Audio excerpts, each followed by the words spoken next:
Eu vou ler para alguns que talvez não conhecem essa história.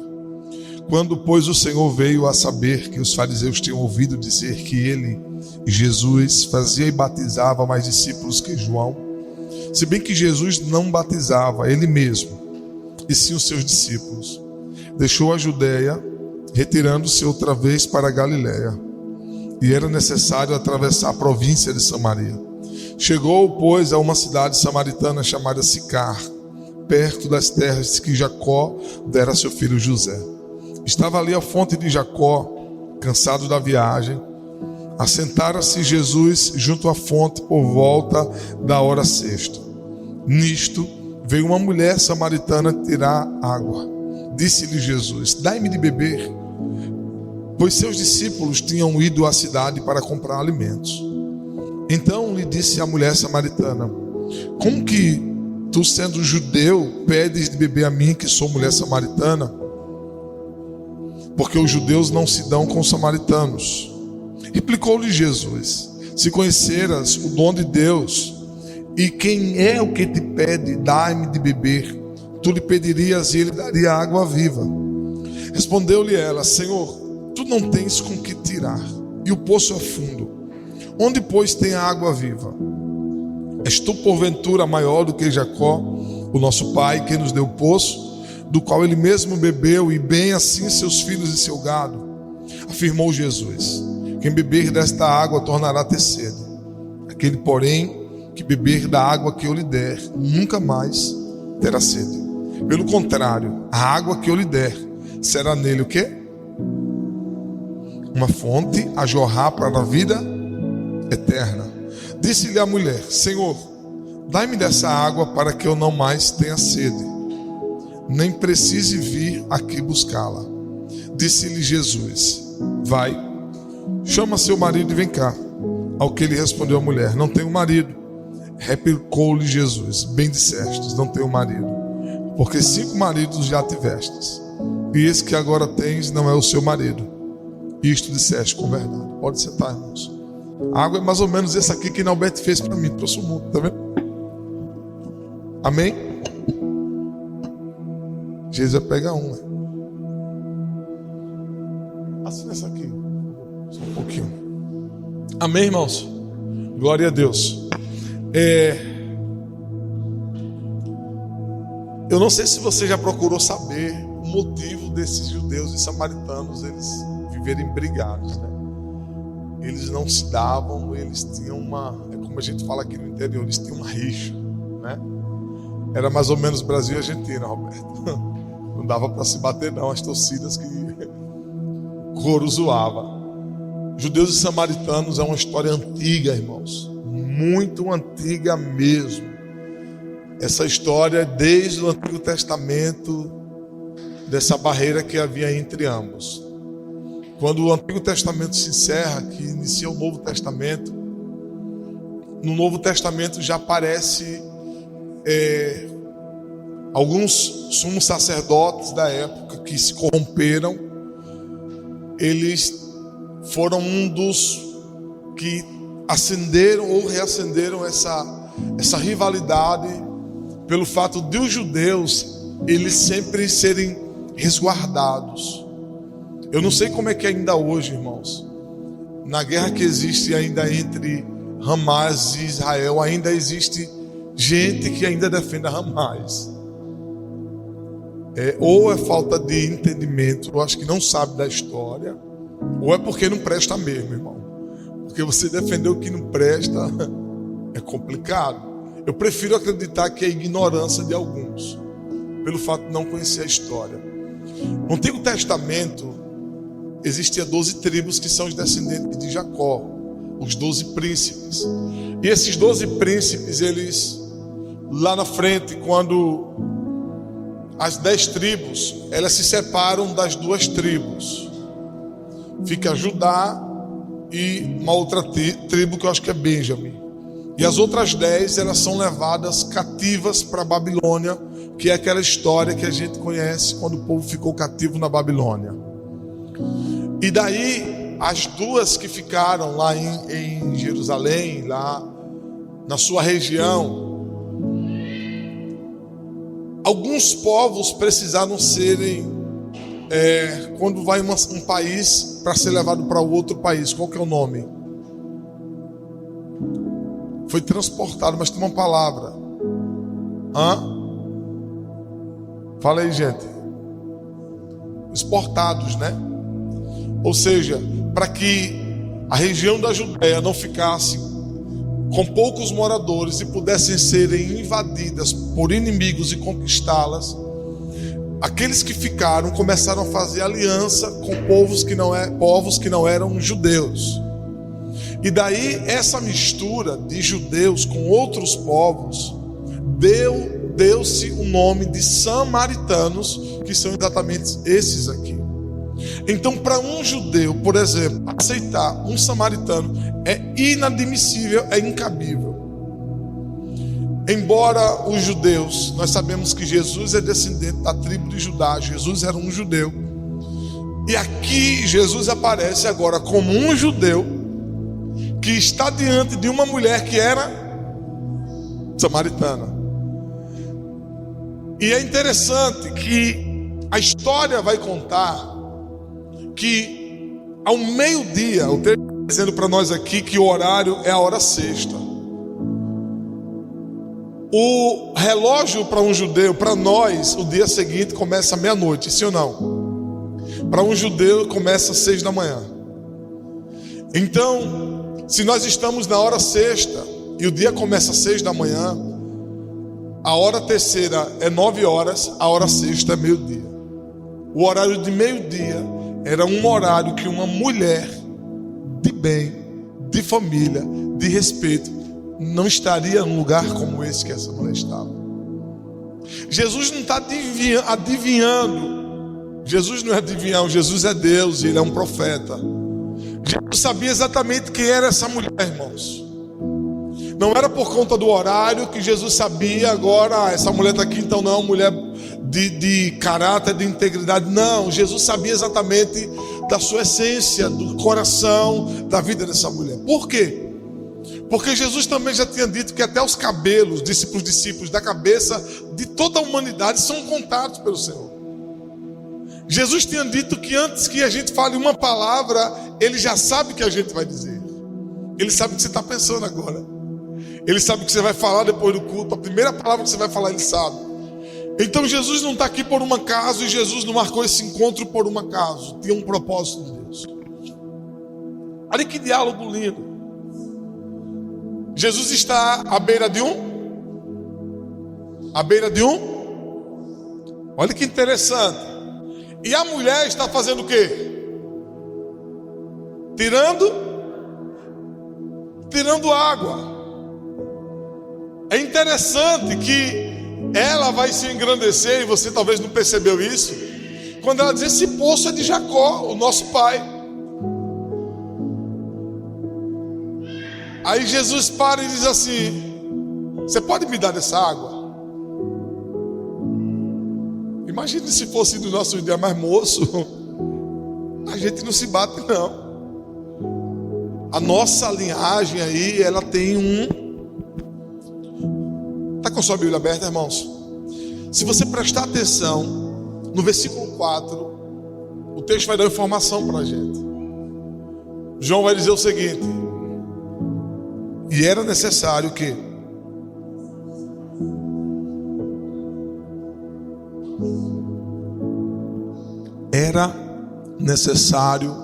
atravessar Samaria.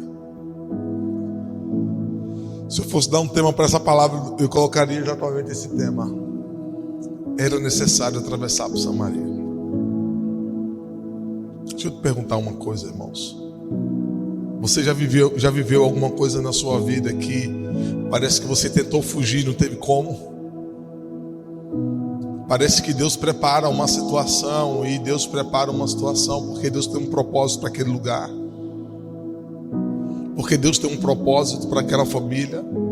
Porque Deus tem um propósito para aquela pessoa. E aí a conversa que Jesus vai tendo com a mulher, Jesus pede de propósito a água. Aí o texto vai dizer para nós, lá no versículo 10, Jesus já vai começar a falar para essa mulher sobre salvação, irmãos. E sabe o que é que me chama a atenção em Jesus, irmãos? É que Jesus, ele sempre vai conquistar o coração de alguém ou ganhar alguém para si mesmo, com aquilo que nós compreendemos e com aquilo que está dentro da nossa realidade. Se você for ver, quando Jesus chamou Pedro, Tiago, João, André, eles estavam pescando. E Jesus aplicou um sermão sobre pescaria. Jesus prega para eles e depois Jesus diz: agora você vai pegar a sua rede e você vai lançar no lado direito, lá no meio do mar, no mesmo lugar que você estava. Por que Jesus faz essas coisas? Porque, irmãos, embora a gente vê tantas coisas faladas sobre Cristo, sabe aonde coloca um Cristo? Cristo é Deus e Cristo também, ele era homem, ele era de carne e osso, irmãos. Porém ele não tinha pecados. Mas a gente acaba esquecendo que Cristo, na sua humanidade, ele também compreende a nossa humanidade. Ele compreende as nossas dores, as nossas lutas. Sabe, é por isso que Cristo se fez carne, o Verbo se faz carne e habita entre nós. Vejam que interessante aqui. Aqui se é algum dos discípulos com a cabeça cheia de religião, cheia de dogmas, eles não iam chegar nem perto dessa mulher, César. Quer que eu prove isso para você? Quando Pedro teve uma revelação, Deus deu uma revelação para Pedro acerca dos povos que iriam serem alcançados, não apenas os judeus, porque na cabeça de um judeu, Cristo veio só para eles, ou Cristo vem só para eles. Aí Jesus pega Pedro, dá uma visão para ele, e na visão Jesus mostra para ele, sabe, várias espécies de animais, um lençol com 4 pontas com animais. E quando Jesus diz assim para Pedro: mata e come, sabe o que é que Pedro diz? Eu não posso, porque isso aí é imundo, isso é impuro. Se fosse nos dias de hoje, dizia: está amarrado, em nome de Jesus, isso ia se benzer. Ou seja, não, eu sou crente, eu não posso topar nessas coisas não. Ou seja, aí Jesus disse para Pedro na revelação: Pedro, não chame de impuro aquilo que eu já santifiquei. Então, quando a gente vai perceber que a barreira que existia aqui era uma barreira que a religião estava dividindo, irmãos. Judeus e samaritanos são família, são irmãos, só são um povo místico, mas é uma família. Então, quando Jesus aparece, que o texto está dizendo que era necessário passar em Samaria, era para exatamente a água que Jesus ia propor e ia oferecer para essa mulher, era a água que ia quebrar essa barreira. Pastor, o que é essa água? A gente vai ver daqui a pouco. Só que no versículo 10 que eu falei para vocês agora do capítulo 4, Jesus vai dizer: se conheceras o dom de Deus. O que é o dom de Deus, Lorena? Se você pegar sua Bíblia em Efésios capítulo 12, versículo 8, vai dizer: vocês são salvos pela graça, por meio da fé. E isso é o quê? É o quê? É um dom de Deus. Então, quando Jesus está falando para essa mulher sobre o dom de Deus, ele está falando sobre o quê? Vocês são salvos pela graça. Então, quando Jesus está falando do dom de Deus, ele está falando sobre salvação. Segunda coisa que Jesus apresenta para ela depois que ele fala da salvação, no versículo 10: e quem é o que está te pedindo, dá-me de beber. A segunda proposta aqui é: você ainda não conhece o dom de Deus chamado que é a salvação, e você não sabe quem é esse que está falando com você. É por isso que mais na frente, quando Jesus termina, eu vou voltar para esse texto, quando Jesus termina falando sobre vai chamar o seu marido, eu não tenho marido, não está assim escrito aí? Tá bom, você teve 5. A mulher estava no 6º, irmão, me diga misericórdia. E o 6º que você tem não é seu agora. Aí depois, lá na frente, você lá em casa, vai dizer assim, a mulher diz: eu vejo que tu és... Quem acertar, Andrés vai pagar o sair. Eu vejo que tu és profeta. André vai pagar você aqui no vizinho. Agora Jesus está se apresentando para ela como um profeta. És profeta. Lá atrás, no versículo 11, no versículo 10 ainda, ele apresenta o dom de Deus, que é a salvação. Ele se apresenta como o Messias, o profeta de Deus. E agora ele vai dizer: quem é que te pede, dai-me de beber. Tu lhe pedirias e ele lhe daria o quê? Como é que está escrito aí? Água? Água viva. O que é água viva? Abra sua Bíblia aí na frente. João capítulo 7. Capítulo 7 de João, versículo 37 até o 39. João capítulo 7, versículos 37 ao 39. E no último dia, o grande dia da festa, Jesus pôs-se em pé e clamou dizendo: se alguém tem sede, o que é que ele disse? E venham a mim e beba. Versículo 38. Quem crê em mim, como diz a Escritura, o que acontece? Vamos lá. Então Jesus está falando para a mulher samaritana que ele, do dom de Deus, sobre quem ele é, e ele está dizendo assim: se você soubesse quem eu sou, você me pediria água e eu lhe daria água viva. Irmãos, apareceu um herege esses dias, fio do capiroto mesmo, literalmente. E o nome dele é de René Kivitz, que diz que a Bíblia tem que ser atualizada. O cara era um pastor batista renomado, respeitado no Brasil e no mundo. Apareceu esses dias dizendo que a Bíblia tem que ser atualizada. E segundo, que a água viva era o espermatozoide do homem que Jesus ofereceu para mulher. É do Satanás ou não é, irmãos? É maligno. Porque a água viva que Jesus está falando aqui no versículo 39 diz o que é? 39. E isto disse ele de quem? Ele disse isso sobre quem? O Espírito que está ali é com E maiúsculo ou é minúsculo? Quando aparecer na Bíblia E maiúsculo, é o Espírito de Deus. Quando aparecer um E minúsculo, é o Espírito do homem.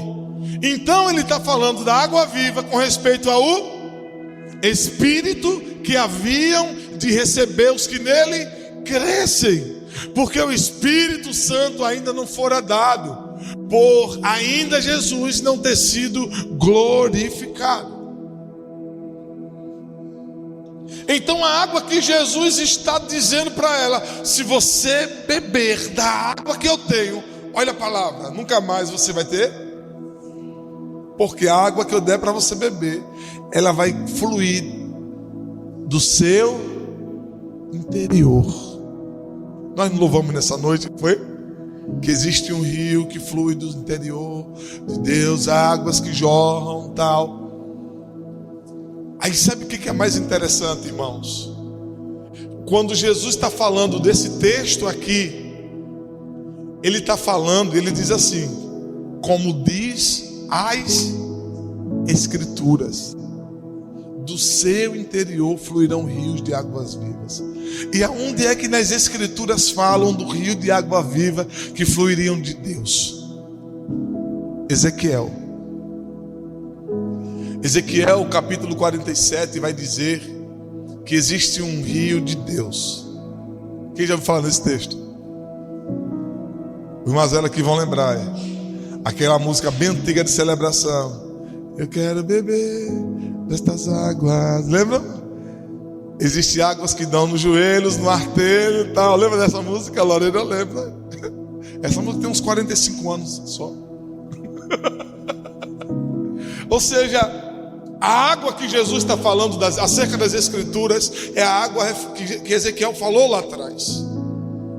Então as águas, por onde as águas passam, elas trazem cura. Então eu queria que você entendesse algumas coisas sobre essa água. A água que é o Espírito de Deus, primeira coisa que Ezequiel fala sobre ela: por onde a água, por onde o rio passar, ia curar todas as coisas, ia trazer cura. Segunda coisa que agora, trazendo o que Jesus falou para a mulher samaritana: se você beber dessa água, você nunca mais vai ter sede. Por que ela nunca mais teria sede? A mulher está falando com Jesus de uma água que a gente toma ela agora e daqui a meia hora a gente está com sede. Porém Jesus está falando para ela de uma água que não é uma água como essa, mas é uma água que Deus tem para dar, e é uma água que a gente não mais tem sede. Você já leu o Salmo 23, quando Davi está falando do bom pastor? Quem já leu? No verso 1, quando ele diz assim: o Senhor é meu pastor e nada me falta. Algumas versões.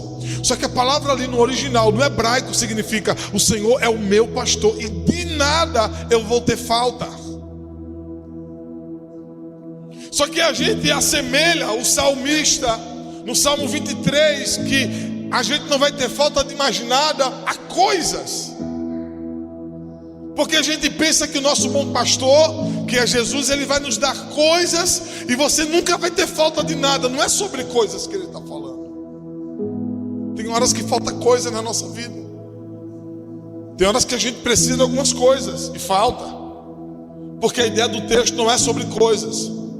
Quando Davi está dizendo: o Senhor é o meu pastor, e eu, pelo fato de saber que eu tenho um bom pastor, ele vai ser suficiente para que eu não sinta falta de nada. Ele vai ser suficiente para suprir todas as minhas necessidades humanas. Vocês estão comigo? Então quando Jesus está falando para essa mulher da água que ela nunca mais teria sede, Jesus estava falando de um Espírito que eles ainda não tinham recebido, como disse João capítulo 7, e que o Espírito seria suficiente para que eles não sentissem falta de mais nada. Quando é que nós que recebemos o Espírito Santo de Deus não sentimos falta de mais nada?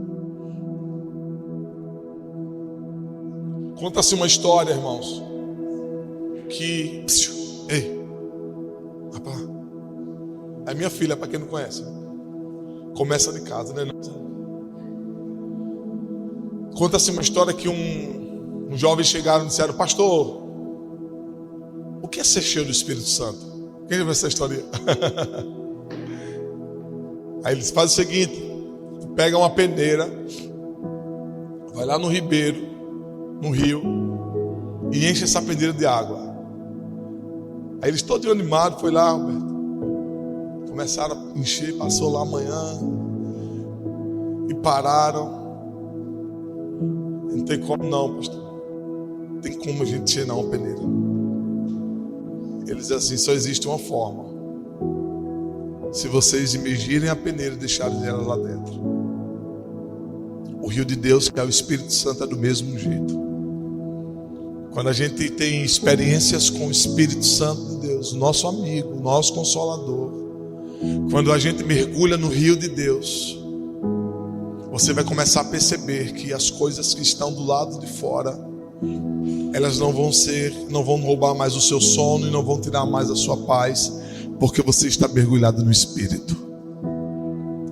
Uma coisa que Paulo fala em Efésios capítulo 5, ele diz assim: não vos embriagueis com vinho onde a contenda, mas enchei-vos do Espírito.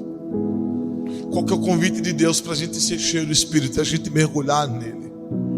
Nas medidas que Ezequiel fala sobre o rio de Deus, o rio de Deus que começa no tornozelo, nos joelhos, nos ombros. Aí Ezequiel percebeu algo. Ele disse assim: mas teve uma água, uma medida que quando aquele homem botou sua vara de medir, o seu cano, que é exatamente o cano que se usa na teologia, o cano do Novo Testamento, a vara de medir, para saber como que faria-se o Novo Testamento.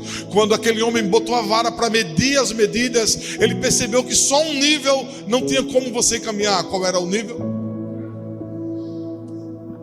Existe um nível que quando você decidir mergulhar, você não vai ter como mais caminhar.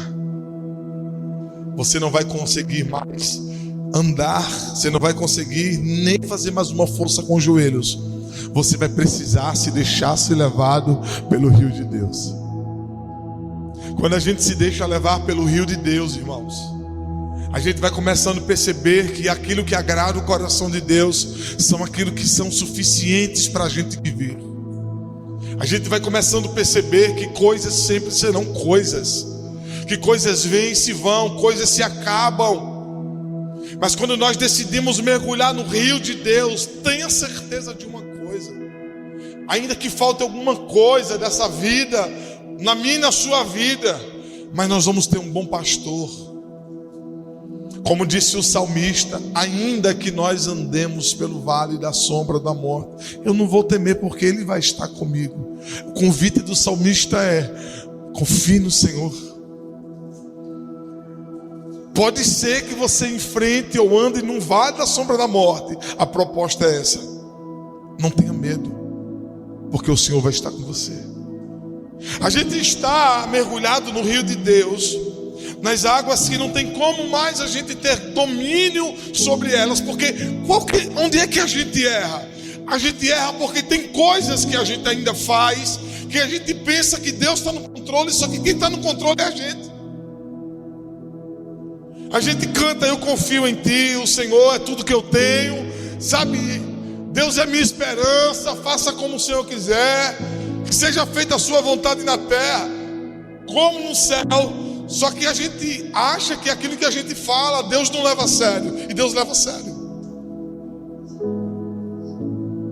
E daí, para Deus arrancar do nosso controle algumas coisas,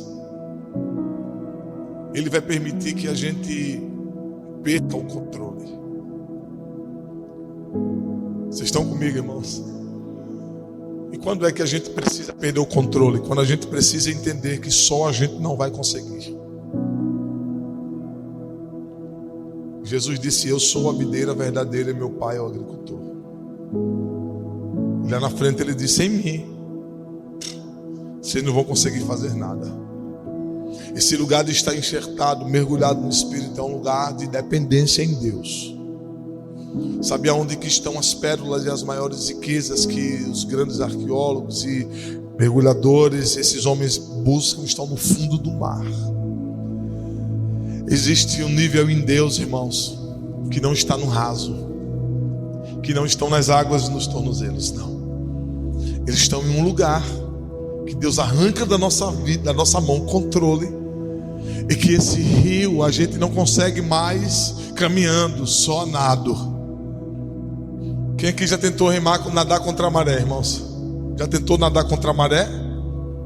Já tentou, Luísa? Você e Jesus sabem nem nadar, Luísa. Quem sabe nadar? Quem sabe nadar, irmão? Já tentou nadar contra a maré? O que acontece? Cansa. E pior, ela vai lhe vencer. E ela vai vencer você pelo quê? Diga para quem está do seu lado, diga: se você... Não, você falou muito sem fé, irmão. Diga: se você tentar nadar contra o rio de Deus, diga: você vai cansar. Lutar contra a vontade de Deus, você vai cansar. E depois que você cansar, aí sim você vai conhecer uma medida que você não conhecia. Você vai chegar em um lugar que você talvez nunca pensou em chegar em Deus. E daí, quando você parar de lutar contra o rio de Deus e você se deixar ser levado pelo rio de Deus, você vai ver para onde Ele vai te levar. Jesus certa vez disse assim para Nicodemos, no capítulo 3 de João: o vento sopra onde quer. Só se ouve a sua voz. Assim, Nicodemos, é para aquele que é nascido do Espírito. Ele não sabe de onde vem e nem para onde vai. No rio de Deus é do mesmo jeito, Celina. A gente só precisa mergulhar e se deixar levar pelo rio de Deus.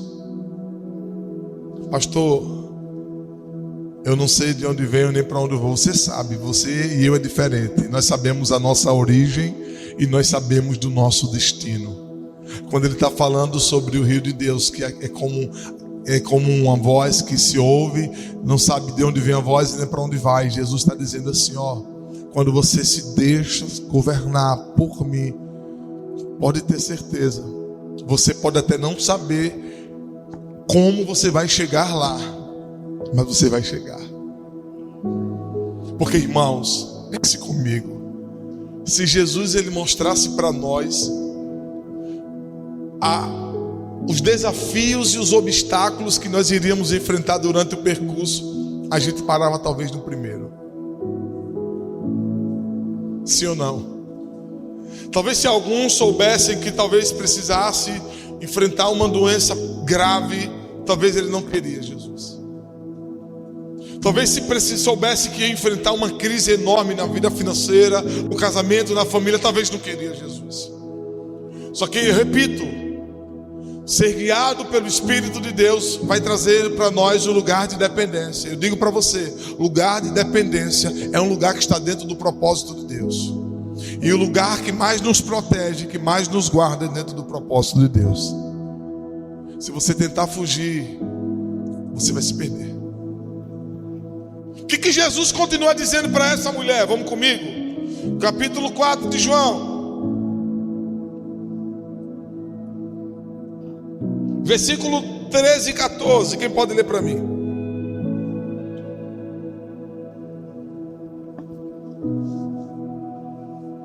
Afirmou-lhe Jesus, 4, 13 e 14 de João: quem beber desta água vai ter sede de novo. Aquele, porém, que beber da água que eu lhe der nunca mais terá sede. Pelo contrário, a água que eu lhe der será nele o quê? Uma fonte para jorrar para a vida eterna. Preste atenção. Toda fonte de água, ela começa em algum lugar, sim ou não? A gente tem o Rio São Francisco, mas o Rio São Francisco tem uma nascente. Começa onde esse rio?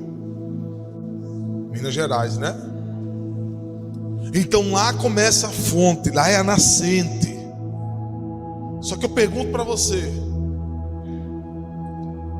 quem é que vai dar alguma coisa por uma fonte e uma nascente pequeno que começa? Quem é que vai dizer que uma fonte pequena e uma nascente é o rio que nós temos aqui hoje? O que isso tem a ver? Deus, ele sempre vai fazer coisas grandes começando com coisas pequenas. São as nossas pequenas atitudes que vão gerar grandes impactos. A fonte que vai dentro de nós começar a jorrar para a vida eterna aponta para uma vida, irmão, sabe, de coisas que talvez você não vê e as pessoas não estão vendo. Como, pastor? A gente precisa, sabe, irmão, começar nas mínimas coisas. É na sua pouca oração, é na sua pouca força, é no seu pouco tempo que você está ali para meditar dia e noite na palavra de Deus, é no seu esforço, é no pouco que a gente tem. Quando aquele profeta apareceu no Antigo Testamento dizendo: o que é que você tem aí na sua casa? Eu tenho um bocado de farinha e uma botija de azeite. Para o Senhor é o suficiente, irmãos. No Novo Testamento, no meio da multidão, o que é que vocês têm aí? 5 pães e 2 peixes. Na visão humana, só dá para alimentar Thomas. E olhe lá. Na visão do Senhor, dá para alimentar uma multidão de 5.000. Então, em nome de Jesus Cristo, comece a fazer o pouco que você pode para o Senhor. Comece a deixar aquilo que já está dentro de você. O Espírito habita em você. Comece a deixar essa água jorrar dentro de você. Sabe, tem horas que você vai sentir Deus lhe chamar mesmo. Tem horas que o seu sono vai secar de madrugada. E não é porque você vai pensar na dívida. Não é por causa da fatura do cartão. Se for a fatura do cartão que está tirando seu sono, meu irmão, vai orar, irmão, também. Mas tem horas que seca mesmo. Tem horas que o Senhor está chamando. Você vira para um lado, para o outro. Não tem jeito. Aí você fala com Deus. Aí uma pequena oração vai tomando uma proporção enorme. Aí de coisas pequenas você vai ver o Deus começando a falar com você grandes coisas, apresentando grandes projetos, trazendo luz para os lugares que estão obscuros dentro de você. Do lado do interior Ele está dizendo que vai jorrar para a vida eterna. Ou seja, irmãos, a salvação é o que nós recebemos de mais valioso por meio de Jesus. Mas a salvação não é tudo que a gente pode resumir para dizer, pronto, só tem uma salvação e acabou. Seríamos egoístas. Eu preciso permitir que o rio de Deus que está em mim, ele comece a encontrar outras terras que estão sedentas. A gente precisa se permitir ser tocado por Deus, para que Deus venha tocar em outras pessoas. Por quê? Como é que termina essa história dessa mulher? O que essa mulher faz depois, irmãos? Capítulo 4, versículo 28 e 29. Essa é a ideia do texto. É Jesus salvar uma mulher.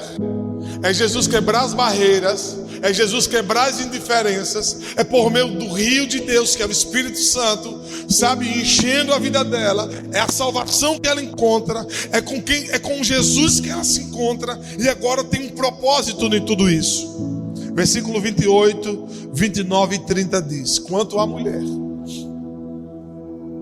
deixou seu cântaro, foi à cidade e disse àqueles homens. O que ela disse àqueles homens da cidade? Vinde comigo e vede o quê? Um homem que me disse tudo quanto tenho feito. Será este porventura o Cristo? Versículo 30. Saíram, pois, da cidade e vieram ter com ele. Fique de pé, irmãos. Sabe como é que esse texto termina? Uma mulher que teve um encontro com Cristo, que agora iria provar da fonte da água viva, que agora ia conhecer o rio de Deus. Agora essa mulher tem uma missão. Agora Jesus aponta para ela um destino.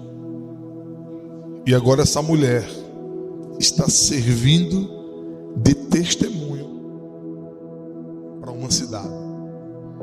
Coisa linda, irmãos. O texto está dizendo para nós aqui, versículo 30: saíram, pois, da cidade e vieram ter com ele. Sabe o que é que isso está dizendo para nós? Que uma mulher, olha que coisa linda, que estava no 6º casamento, Celina, que agora teve um encontro com Cristo. A vida dela agora está servindo de testemunho, de anúncio, de pregação, para que povos de uma cidade vão conhecer o Cristo que essa mulher se encontrou. Deixa eu te fazer uma pergunta, irmãos. Quantas pessoas, têm ido conhecer o Cristo que você tem pregado, anunciado e testemunhado? Sabe o que a gente vê nesses dias? E a gente não aceita, mas de fato é uma realidade. A gente vê muito as pessoas lá fora dizendo assim: eu não quero ser assim, eu quero ser um crente de verdade, é que Jesus me chamar. Porque as nossas referências estão se acabando.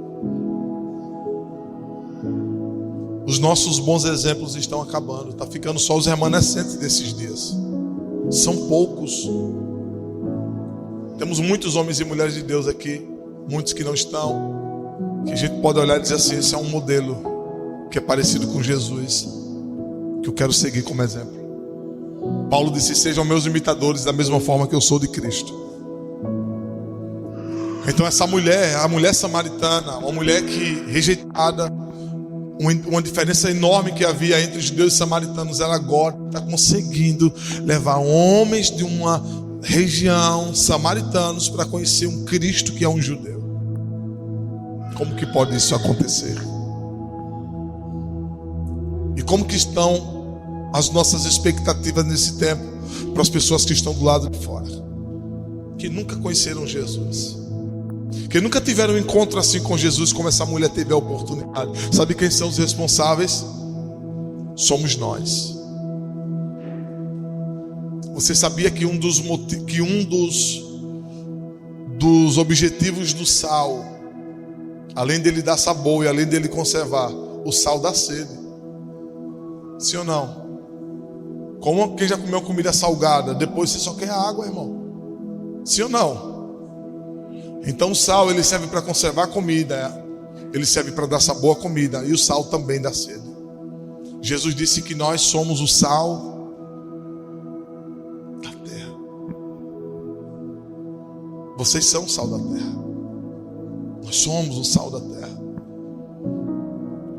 Agora, o que é mais interessante, irmãos? E quando as pessoas tiverem sede de conhecer Jesus, o que elas vão querer beber? Água. E quem é água? E aonde está o Espírito? O Espírito de Deus, irmãos. A água, ela está em nós. Aleluia.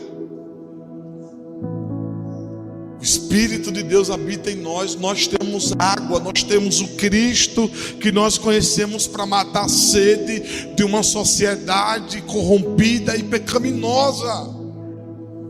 Por isso que é a igreja a carta viva para esse tempo.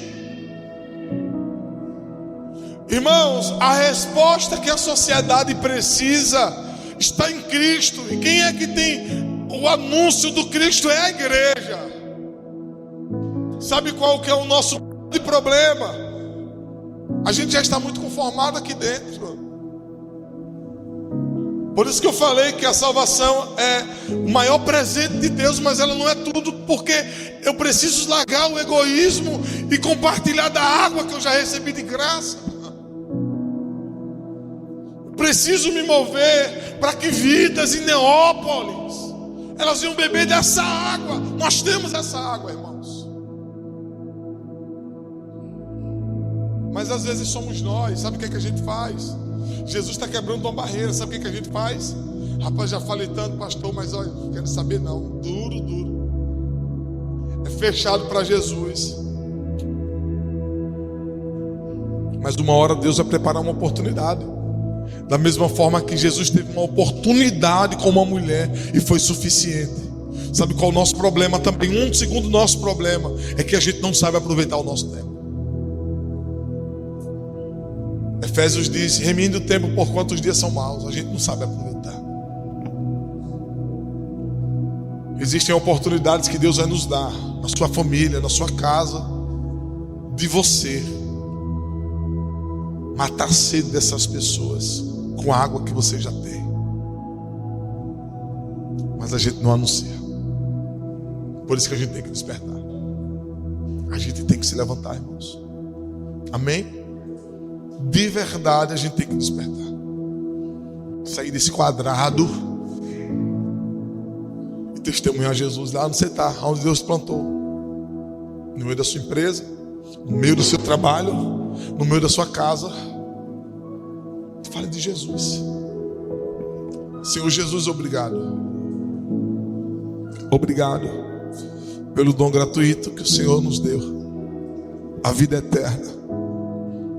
Obrigado pela tua habitação em nós, Deus, por meio do teu Espírito.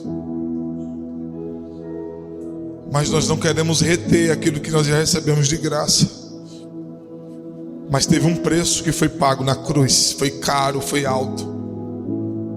Para nós não custou nada, para o Senhor custou tudo. E nós queremos valorizar tudo que foi feito na cruz do Calvário. Eu oro para que nesses dias o Senhor desperte a noiva que está dormindo. Desperte a noiva que está desapercebida. Desperte aqueles que não têm percebido que estamos caminhando para os últimos dias. Estamos vivendo os últimos dias. Estamos vendo Deus falar por meio do fenômeno da natureza. Estamos vendo Deus falar por meio dos profetas. Deus falando por meio da sua palavra, se cumprindo em nós. Estamos vendo o cumprimento daquilo que está escrito. E mesmo assim existe uma noiva que está dormindo, enquanto o noivo está batendo na porta. Desperta os que dormem, Senhor, em Cristo Jesus, para que a igreja do Senhor venha olhar com olhos proféticos para o relógio de Deus, que é o que está acontecendo, para a agenda de Deus nesses dias. Não deixe que a igreja do Senhor venha se distrair. Não deixe que a tua noiva venha se perder nos seus deleites e prazeres. Abre os olhos espirituais. Abre o coração do seu povo. Nunca foi tempo de brincar. E nós queremos aproveitar cada minuto que ainda temos aqui, porque nós não sabemos do amanhã. O amanhã não nos pertence. Eu sei que o Senhor vai fazer, Deus, pelos remanescentes, aqueles que se guardaram puros, aqueles que buscam viver em santidade e caminhar no temor do Senhor. Eu sei que o Senhor vai fazer por meio deles, no Brasil e no mundo. Que o Senhor nos abençoe e nos guarde, Paizinho. Que o Senhor nos ajude e nos encoraje nesses dias. Que o Senhor renove a fé do seu povo. Oramos, ó Deus, para que o Senhor repreenda essa enfermidade que está no Brasil, esse vírus, ó Deus, que está assolando, que tem afetado tanta gente. Oramos por aqueles que estão em leitos de hospitais, precisando de cirurgia, precisando, meu Senhor, serem operados. Senhor, em nome de Jesus, toca neles. Use os médicos, que abram espaços nos leitos, nas salas de cirurgias, para que eles sejam tocados. No nome de Jesus, Senhor, nós oramos e te apresentamos, para a glória do seu nome. Amém. Deixa eu terminar para a gente louvar o hino com uma palavra que eu vi hoje. Um podcast, uma senhora perguntou assim para duas moças: se eu te desse R$1 milhão, o que é que você fazia com R$1 milhão? Aí ela disse assim: eu pegaria R$1 milhão e eu ia investir para ganhar mais dinheiro. É a lógica, né? Se eu desse R$10 milhões para você, o que é que você faria com esses R$10 milhões? Aí ela: eu faria a mesma coisa.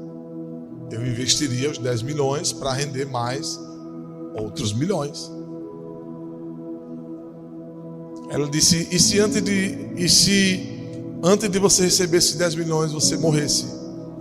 Você queria os 10 milhões ou você queria viver? Ou você não queria os 10 milhões ou você queria viver? Ela: não, eu queria viver, né? Eu não ia desfrutar dos 10 milhões. Ela disse: então, todos os dias Deus dá para você oportunidades e você não está aproveitando. Você prefere a vida do que o dinheiro, mas você não está aproveitando o seu tempo hoje. É para a gente pensar, irmãos. Para a gente pensar o quão é precioso a gente aproveitar cada dia da nossa vida ao lado do Senhor.